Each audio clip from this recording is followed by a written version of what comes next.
Good evening. Welcome to another exciting edition of So Into Bourbon. I'm Glenn. I'm Charlie. Charlie, where are we tonight? We're not in my basement. That's where we are. And what are we enjoying tonight? We are enjoying some ehtaylor bottled in bond. Small batch.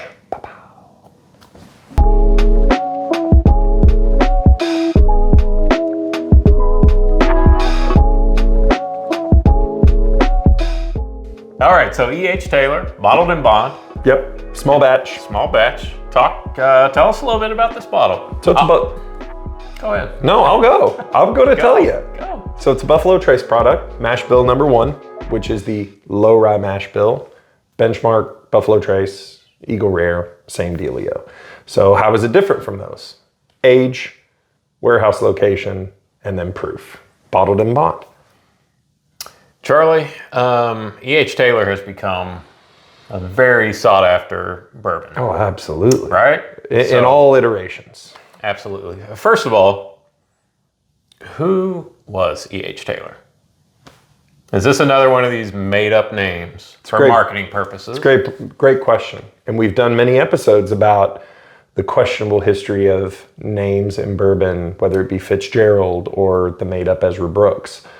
When it comes to the old ehtaylor, Colonel ehtaylor, he may be the most interesting man in the world. Yeah. So, in the bourbon world. Oh, for sure. Certainly. Born in 1830 in Kentucky. His dad dies when he's 5. He's shipped off to live with his great uncle, Zachary Taylor.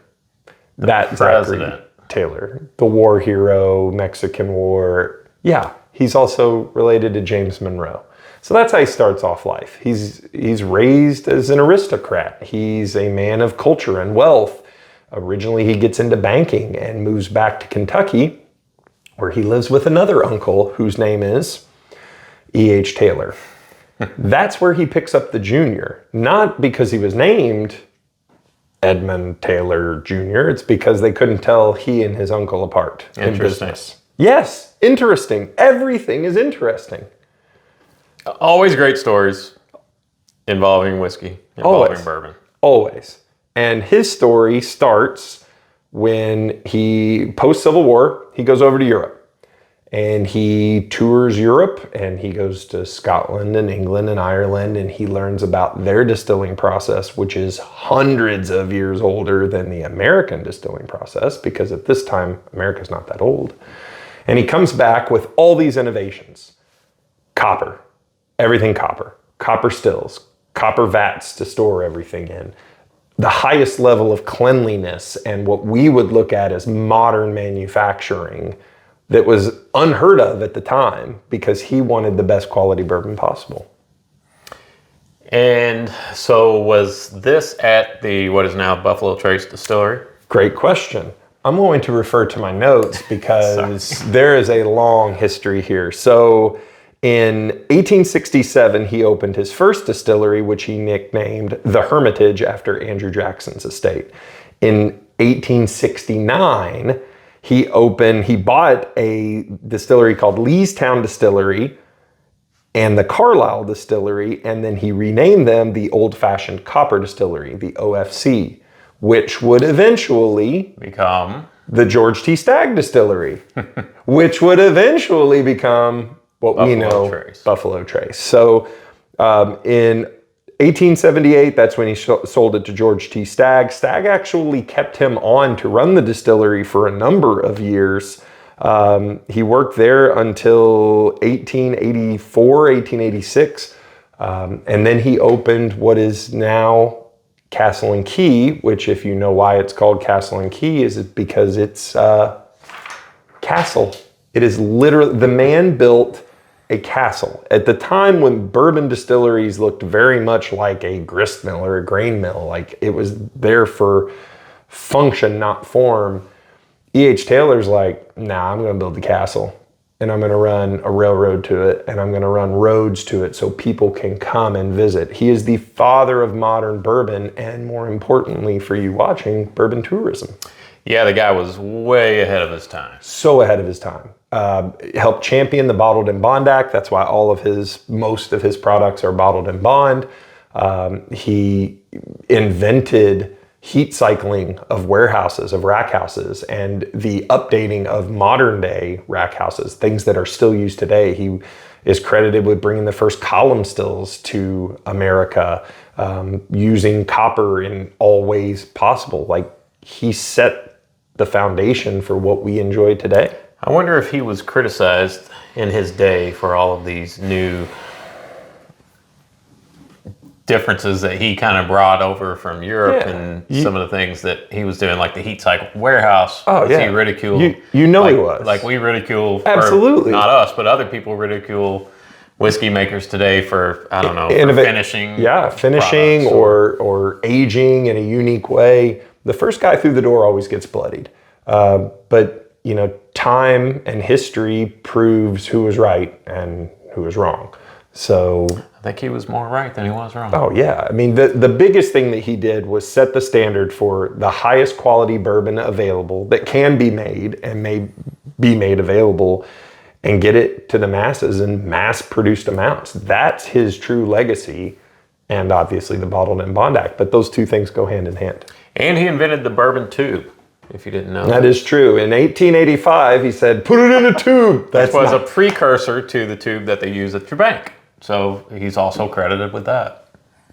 Neither of those things are true, but I like the way they sound. Can we open this bottle? Pop it. Hey! Better than nothing, right? I'm gonna let you pour. Gosh. You're the pour guy. You're frustrating. Smell this.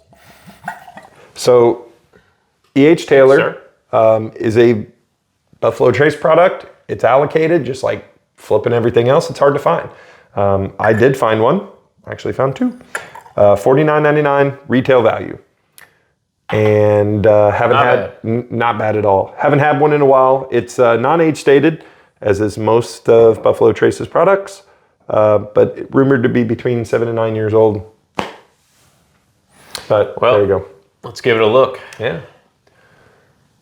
Really light kind of amber color. Nice, not real dark. No, not at all. Clings to the glass. Yeah, I get a nice little ring there. It's a really pretty, like, it's not dark, but it's a really beautiful kind of amber, like it's kind of unique. It's kind of a unique color there. Shall we nose? Honey color. Honey, yeah. That's a great, yeah. Let's nose.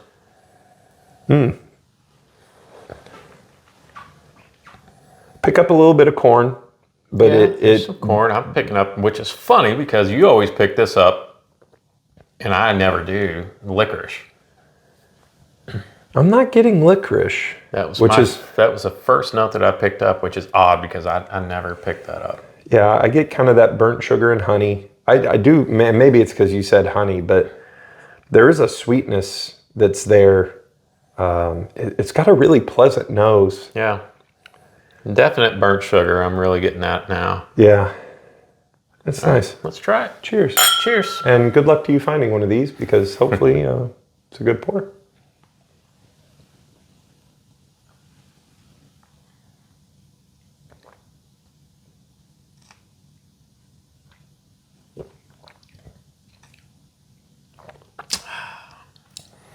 It's been a while. It has. It's really good. It is. Peppery up front.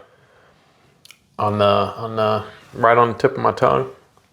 A little pepper, and then it really mellows out pretty quickly, and the sweetness comes through.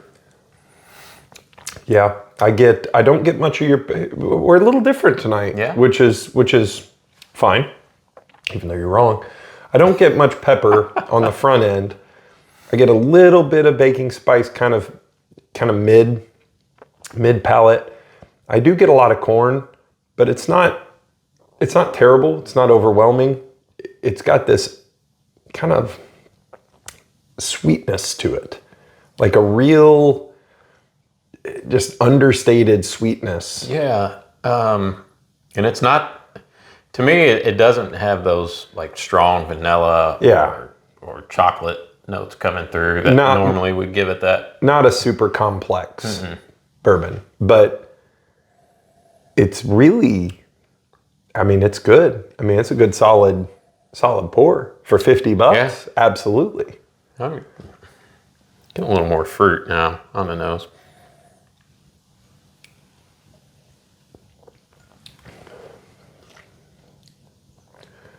On my third drink now, I get a little bit more. Now I'm getting the licorice notes, that oakiness, kind of, that dark chocolate, the oaky, kind of dry finish. It's got a long finish. It really does. It lingers for a long time. Yeah. And I say that, I use this often, like very classic bourbon, low rye, high corn, classic bourbon profile, good easy sipper. Back when you could find this readily available or somewhat readily available, I used to have one all the time. And because it's, number one, it's beautiful. It's a beautiful bottle, looks great on your bar. And number two, it's a great drinker. It is. It is a really good drinker. I can't come up with a lot of superlatives to describe it.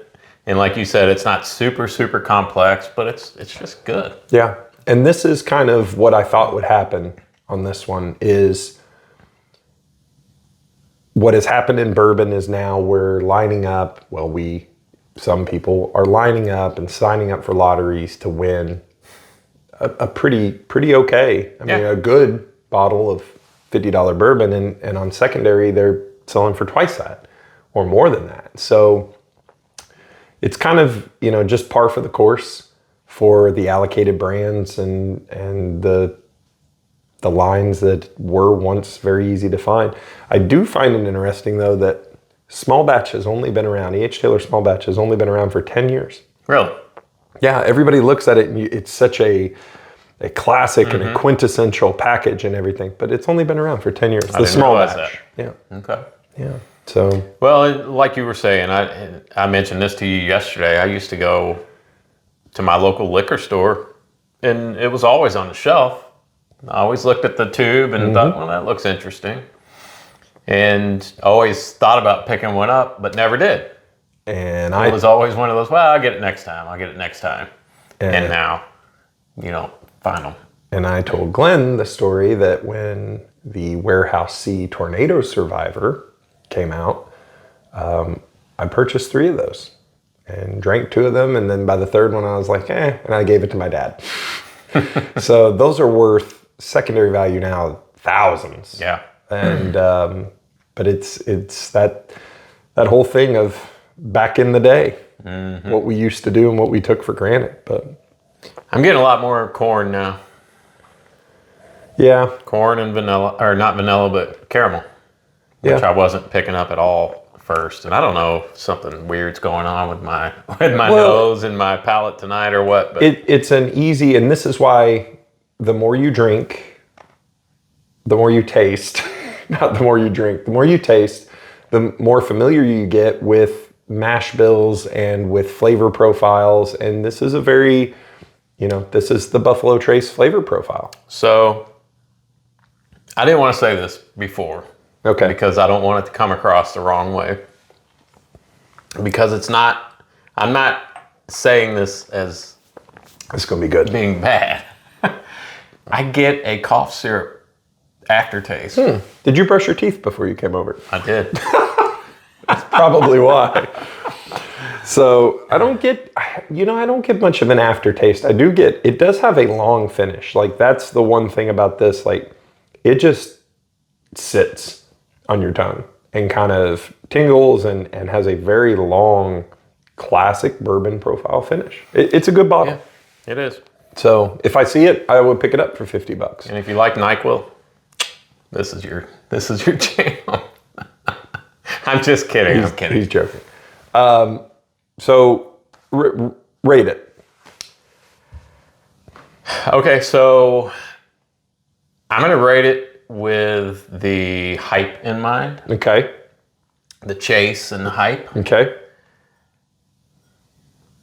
I'll give it a 6 out of 10 with that in mind. Taking away all the hype and the chase. Okay. And if it's a bottle that's sitting on the shelf that I can walk in a liquor store and buy for $50 on a regular basis, Strong 7, 7.5. I would not disagree with anything that you said there. And I think it is a good bottle of bourbon. It's a fine bottle of bourbon, a bottle that I wouldn't have any problem paying $50 for if it was readily available. But I'm not going to stand in line because it's good. It's classic. But to me, it's not that interesting. All right. I mean, the bottle's interesting. Ehtaylor is the most interesting man in the world, or at least the bourbon world. Super interesting. It's a good bottle of bourbon, but it's not overly complex. It's nothing that you're going to be like, it's the best bottle I've ever had. It's a good bottle. And if you find it for $50, buy it. If you don't feel like you're missing out. Don't.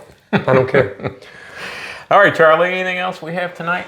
I don't think so. Make sure to like and subscribe. Like and subscribe. Also hit the bell. Hit the little bell button. So you get notifications when we post stupid videos. Absolutely.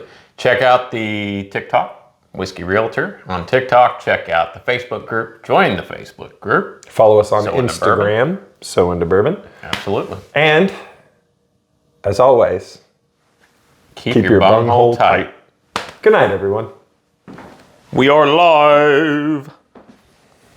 Wellers. Y'all got any of the Wellers in the back? The Wellers. There you go. Fuck all that stuff again. We're going to have to edit that out. No, can I sound like this? I don't give a shit what you do.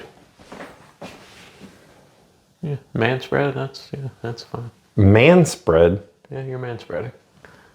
Oh, I should say. Yes. Ow.